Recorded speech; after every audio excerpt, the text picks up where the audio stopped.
आदाब नाज़रीन, मैं सनम एजाज और आप देख रहे हैं दिन भर सनम के साथ। आज का दिन बड़ा दिन, अजीम दिन, और ये अजीम दिन अरफात के मैदान में हाजी साहिबान का जमा होना शुरू हो चुका है। और ये बड़ा अजीम जो अरकान है हज के, उस हवाले से है। लेकिन आपको नाज़रीन ज़रा जम्मू कश्मीर की तफसीलात से हम आपको ख़बरें भी बताएंगे और साथ साथ में देश दुनिया में कोई बड़ा मामला हो उस पर भी नज़र डालेंगे।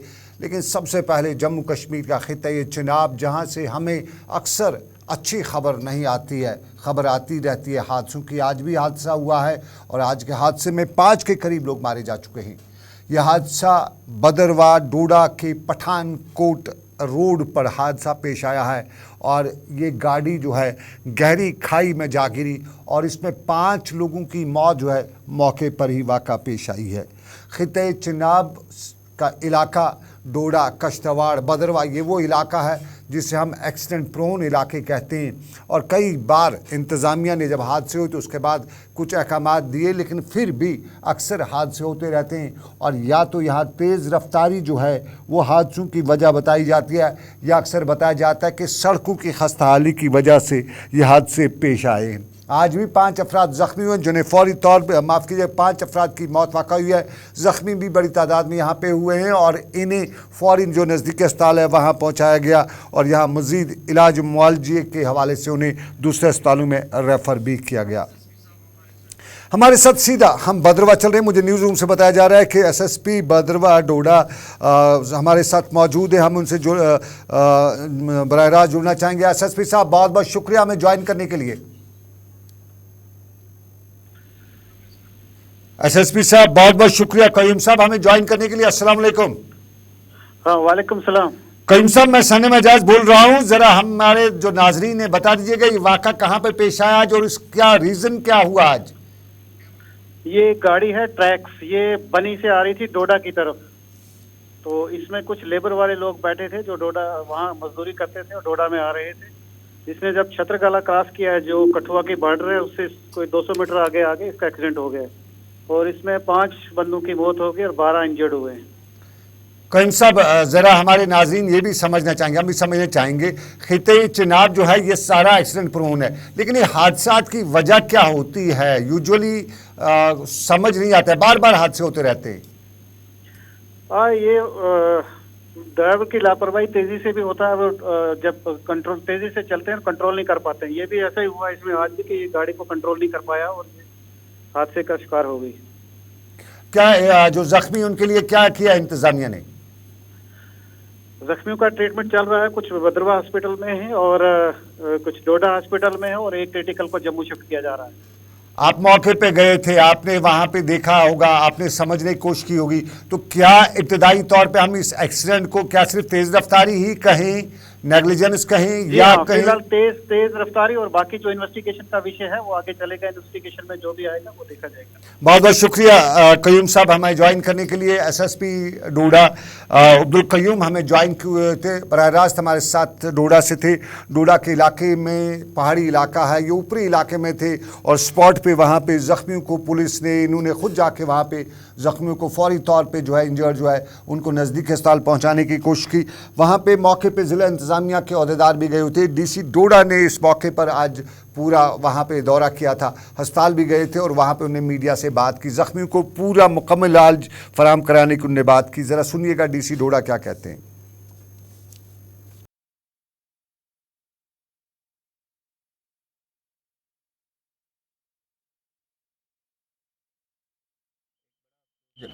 अफसोसजनक हादसा हुआ जिसमें हम 5 बेशकीमती जानों को गंवा चुके हैं।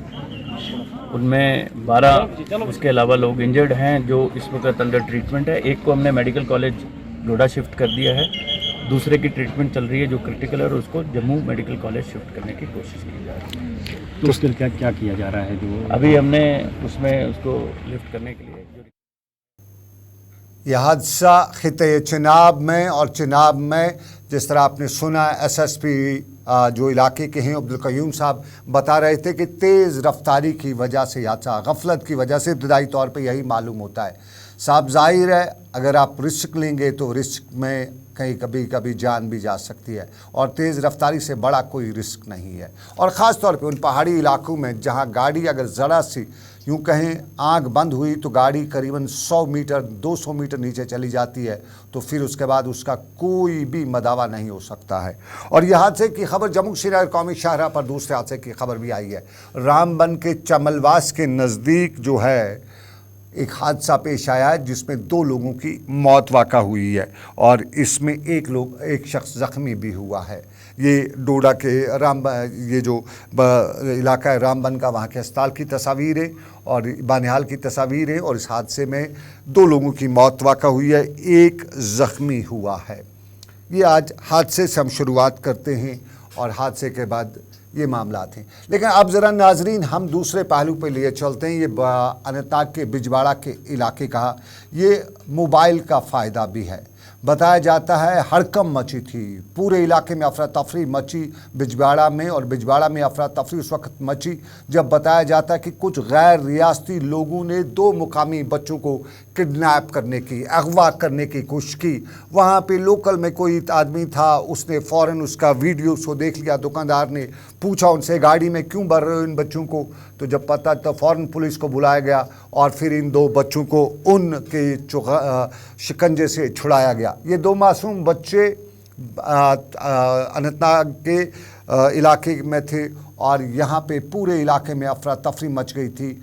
न जाने ईद पे ये 2 लोग जो जिनको पकड़ा है वाकई में बच्चा चोर थे या क्या, इसकी पुलिस तहकीकात कर रही है और पुलिस ने दोनों को गिरफ़्तार भी कर लिया है।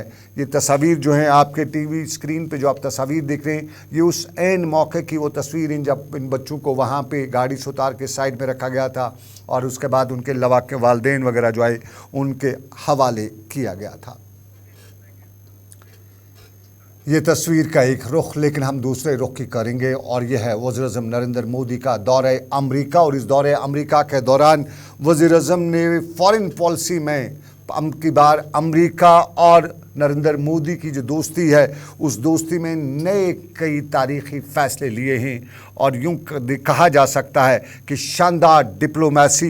लेकिन इस शानदार डिप्लोमेसी के बीच में जम्मू कश्मीर का किसान ख़ास तौर पे फ्रूट ग्रोवर बड़ा परेशान नज़र आ रहा है, क्योंकि वज़ीर-ए-आज़म ने आते ही अमेरिका से अमरीकी सेब की जो ड्यूटी है टैक्स ड्यूटी वो 20% कम कर दिया है। तो टैक्स ड्यूटी 20% कम करने से अमरीकी सेब जो है वो ज़्यादा तादाद में हिंदुस्तान के मार्केट में आएगा, और जब हिंदुस्तान के मार्केट में अमरीकी सेब, इससे पहले ईरानी सेब था, ये दोनों सेब जब आ ही जाएंगे तो उसके बाद साफ जाहिर है जम्मू कश्मीर, हिमाचल और उत्तराखंड के सेब को न वो कीमत मिलेगी न वो मुकाम मिलेगा, और यूँ जम्मू कश्मीर का किसान जो है वो इससे बड़ा परेशान भी होता दिखाई दे रहा है। लेकिन वज़ीर-ए-आज़म के अमेरिका दौरे के बाद आज वज़ीर-ए-आज़म ने अपने पार्टी कारकुनान या आज ऑनलाइन जो बूथ है उनके ज़रिए अपने पार्टी के वर्कर कैडर से बात भी की, और जम्मू कश्मीर में भी आज 12,000 के करीब ऐसे बूथ मुकर्रर किए गए थे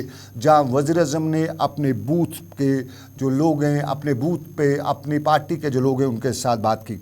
आज वज़ीर-ए-आज़म ने इस अपनी बात के दौरान इनको अपने कारकुनान को बताया कि उनकी मजबूती ही वज़ीर-ए-आज़म की मजबूती और वज़ीर-ए-आज़म की कामयाबी की ज़मानत है। और आज वज़ीर-ए-आज़म ने बड़ी मुद्दत बाद, वज़ीर-ए-आज़म नरेंद्र मोदी ने बड़ी मुद्दत बाद इस्लाम की बात भी की, मुसलमान की बात भी की, और इस्लाम और मुसलमान की बात करते हुए ये 3 तलाक़ का नाम भी लिया और 3 तलाक़ को ख़त्म करने का मामला बताते हुए बताया कि मुस्लिम तबके के कुछ लोग गलत बयानी से काम लेते हुए इन मामलात में बात करें। उन्हें पाकिस्तान या अपने जो सऊदी अरब का पास के इलाके उनका हवाला भी दिया, और ये भी बताया कि पिछले 6 दहाइयों से मुसलमानों को धोखे में रखा है।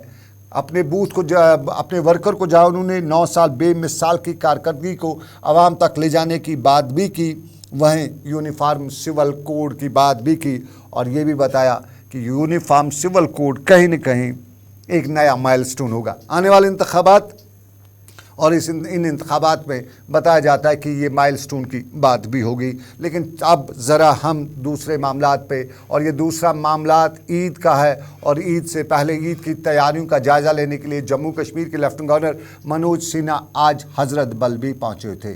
श्रीनगर के हज़रत बल में उन्होंने आज हाज़िरी दी और इस दौरान यहाँ लिए गए ईद नमाज और ईद के हवाले से लिए गए इंतज़ामात का जायज़ा भी लिया। मनोज सिन्हा ने इंतज़ामिया को ईद के हवाले से सभी इंतज़ामात मुकम्मल करने के अहकामात दिए और साथ साथ भी ईद नमाज के हवाले से भी बताया। मनोज सिन्हा ने क्या बताया, ज़रा सुनिएगा। खासतौर से इंतज़ामात पूरे जम्मू कश्मीर में बड़ी ईद के लिए मुकम्मल हो, इसके पहले भी प्रशासन के अधिकारियों के साथ बैठक हुई है। वक्फ बोर्ड की चेयरमैन साहिबा हमारे यहाँ हैं, आला अफसर भी हैं, साफ सफाई, बिजली, पानी की व्यवस्था और बाकी सारे इंतजाम ठीक रहे, इसका मुकम्मल इंतजाम किया जाए। और मैं समझता हूँ कि ये एक ऐसा त्यौहार है जिस मनोज सिन्हा श्रीनगर के हज़रत बल में और यहाँ पे ईद अरेंजमेंट्स के हवाले से उन्हें जानकारी हासिल की। लेकिन यहाँ पे दरख्शां इंदिराबी थी और श्रीनगर की ईदगाह में ईद नमाज पढ़े जाने के हवाले से उनसे सवाल भी किया गया। सुनिएगा जवाब उनका। हम ये कहेंगे कि ईदगाह 30 साल से एक शैबी हालत में अभी है। वहाँ पे अगर हम वक्फ बोर्ड के ज़रिए काम कर रहे हैं, कम से कम 3 साल मुझे लगेंगे उसको हमवार करने में, जो हमने पिछली बारी वहाँ की हालत देखी। लेकिन इंशाअल्लाह रहमान हालात अच्छे हो रहे हैं और हालात अच्छे होने के बाद जब ग्राउंड सही होगा तो वहाँ ईद की नमाज भी पढ़ी जाएगी। लेकिन उसके लिए हमें अभी ग्राउंड तैयार करना है।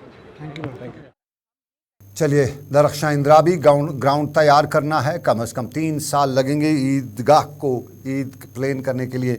लेकिन आपको नाज़रीन बताएं, जब ईद की बात आ रही है तो बात ये भी आ रही है कि आपकी जेब कितनी मज़बूत है। तो जेब कितनी मज़बूत है इसका अंदाज़ा आप शहर के हालात देख के ही लगा सकते हैं।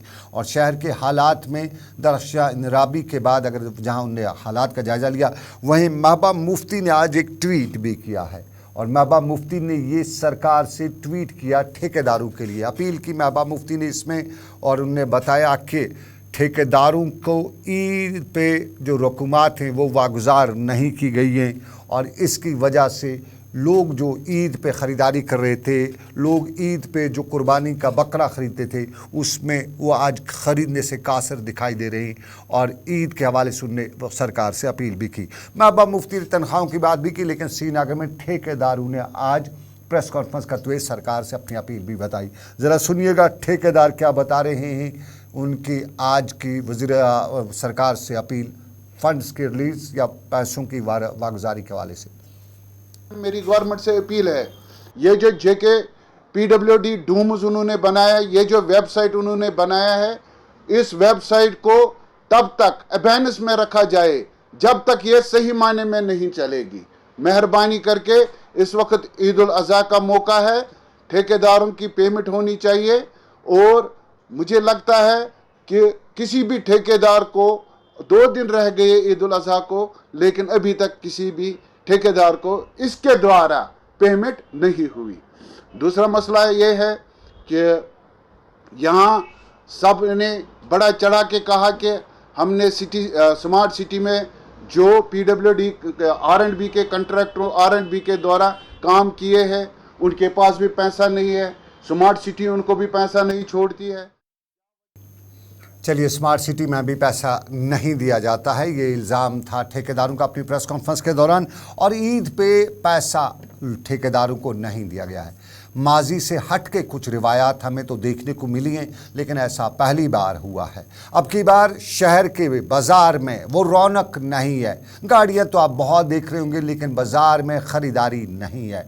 सब यूं ही घूमते फिरते रह जाते हैं और सब बाज़ार को देखने के बाद ना खाली हाथ वापस घरों को लौट भी जाते हैं। उसकी वजह 2 बताई जाती हैं। पहली वजह ये कि यहाँ ज़्यादातर यही ठेकेदारों का जो पैसा ये गर्दिश करता है, और जब ठेकेदार को पैसा मिला नहीं तो वो ख़र्च क्या करेगा, वो मज़दूर को देगा क्या, वो दुकानदार तक कैसे पहुँचेगा, बाज़ार में कैसे और सबसे बड़ा सवाल ये पहली बार शायद कश्मीर की तारीख में हुआ है।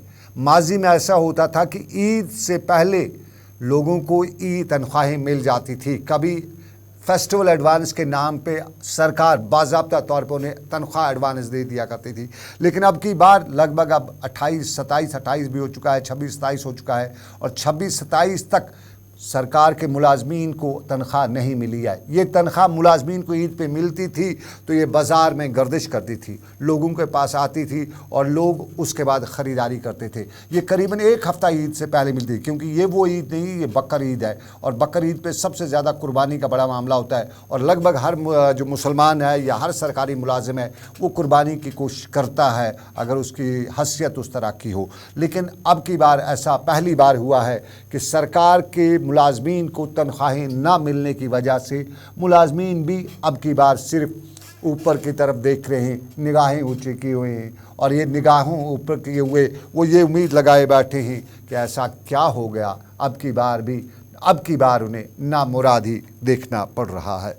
ये मुलाजिम की बात, बाज़ार की बात, ईद की बात, लेकिन कुछ सयाहत की बात ना करें तो सियासत की बात करें। और सियासत में कल ही आपको याद होगा वज़ीर दिफा राजनाथ सिंह जम्मू कश्मीर के दौरे पे थे और जम्मू में जब उन्होंने सिक्योरिटी मीटिंग की, माफ़ कीजिएगा ये दाखिला हैं वज़ीर दिफा जो राजनाथ सिंह है उनकी बात हम कर रहे हैं और वज़ीर दिफा राजनाथ सिंह ने कल जम्मू कश्मीर के हवाले से बताया कि आपसपा हटाया जा सकता है, इंतज़ार है हालात ठीक होने का। कल भी सवाल यही था कि हालात ठीक होने के पैरामीटर्स क्या हैं, कैसे पता चलेगा कि हालात ठीक हो गए हैं। अगर आज की ये तारीख़ हालात ठीक है तो सही है, हटाने की है, अगर नहीं है तो सरकार ही बताती है कि अब सब कुछ नॉर्मल है, सब ठीक ठाक है, तो फिर क्यों नहीं हटा रहा है। तो पैरामीटर्स समझने के लिए हमने भी कल कोशिश की थी, आज भी हम कोशिश करें और आज सरकारी जो सियासी जमातें हैं उनके लीडरान ने पैरामीटर्स के हवाले से सवाल उठाया। सबसे पहले मुस्तफ़ा कमाल को सुनते हैं, नेशनल कॉन्फ्रेंस के लीडर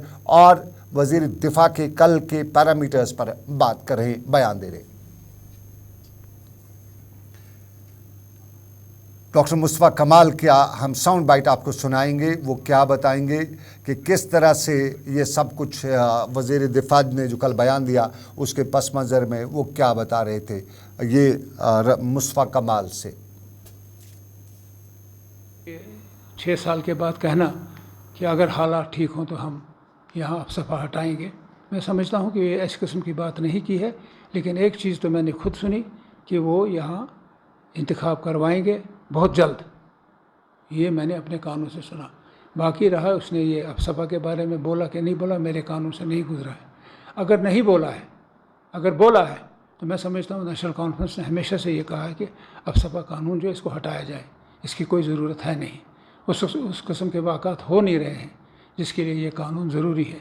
इतनी सारी फ़ौज यहाँ मौजूद है और पैरामिलिट्री फोर्स है, पुलिस है, CRPF है, तो ये कानून जो है मैं समझता हूँ ये फरसूदा है। डॉक्टर मुस्तफ़ा कमाल बता रहे हैं कि नेशनल कॉन्फ्रेंस हमेशा से बोलती आ रही है कि आपसपा को हटाया जाना चाहिए, तारीख़ याद रखनी चाहिए और तारीख़ में आपसपा का नेशनल कॉन्फ्रेंस के साथ पुराना रिश्ता भी है। लेकिन हम अगर बात करें अपनी पार्टी की तो मोहम्मद रफ़ी मीर अपनी पार्टी के लीडर हैं, उनने भी इस हवाले से अपना रद्द-ए-अमल ज़ाहिर किया। मोहम्मद रफ़ी मीर को ही सुनते हैं, वो क्या बता रहे हैं। हमारी नज़र जो है नॉर्मल सी काफ़ी हद तक है।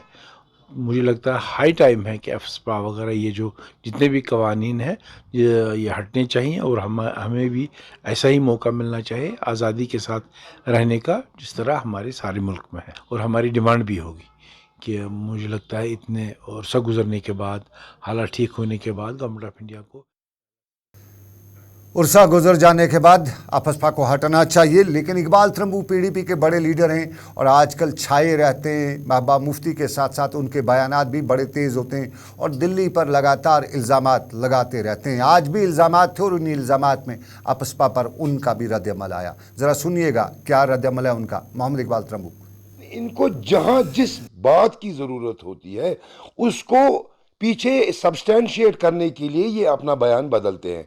इलेक्शन कराने हैं तो हालात ठीक नहीं है, G20 की मीटिंग करानी है तो हालात ठीक है।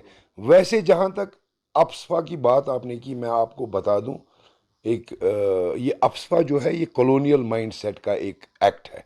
ये सबसे पहले ब्रिटिश गवर्नमेंट ने इंडिया में लगाया था 1942 में। तो हम तो हमेशा यही उम्मीद करते हैं और होना भी यही चाहिए कि ये एक्ट जो है ये यहाँ से ख़त्म होना चाहिए, क्योंकि जिस स्टेट में भी ये लगा है आज तक इंडिया में।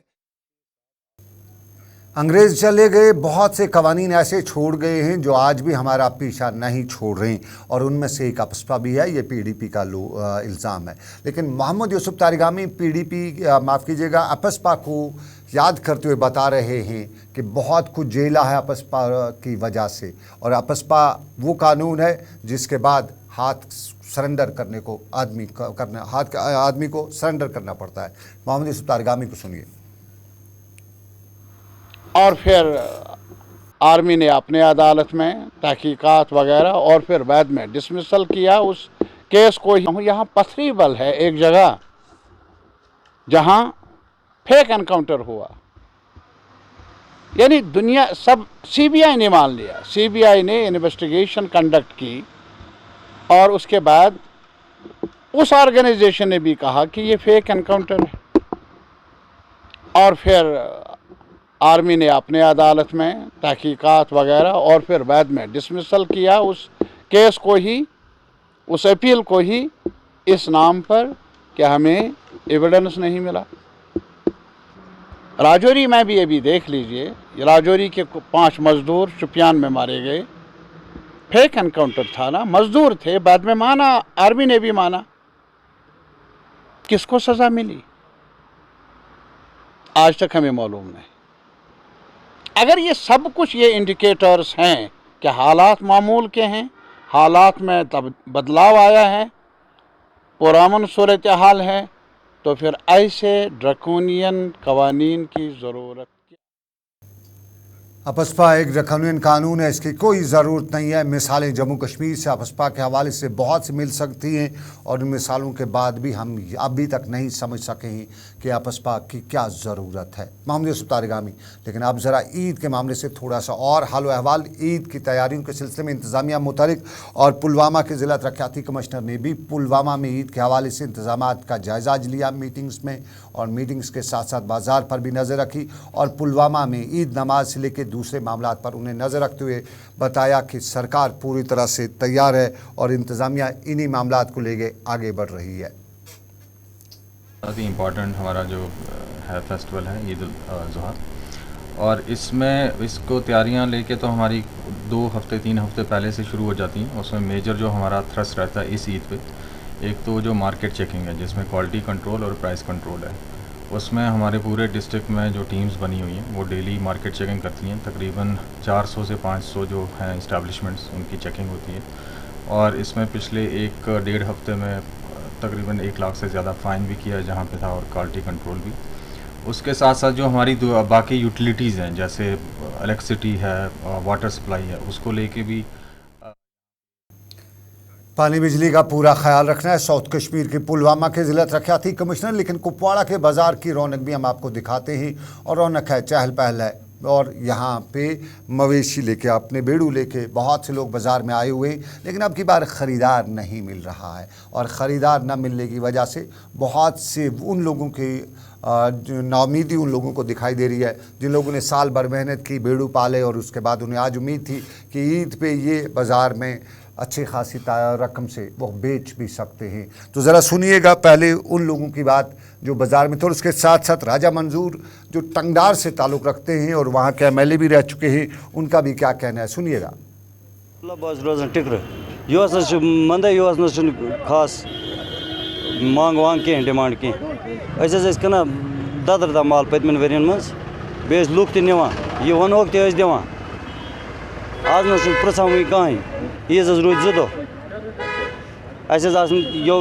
दो यो दोस नमो 2 नफरों 2 कट दोहस फेरान आज तक सुबह पे 2 किन 3 बस मार्केटस न टोटल करे कि ईद खुशी की ईद आए, खुदा करे कि रोज़गार लेके ईद आए, खुदा करे कि ये जो सख्तियाँ हैं, जो मुसीबतें हैं, ये ख़त्म हों, खुदा करे कि यहाँ पर एक अवामी हुकूमत बने, और वो अवामी हुकूमत जो है वो लोगों के मसाइल जो है वो हल करे, और नौजवानों में एक किस्म का जो है रोज़गार की जो बेचैनी है और जो ड्रग एडिक्शन है वो ख़त्म हो।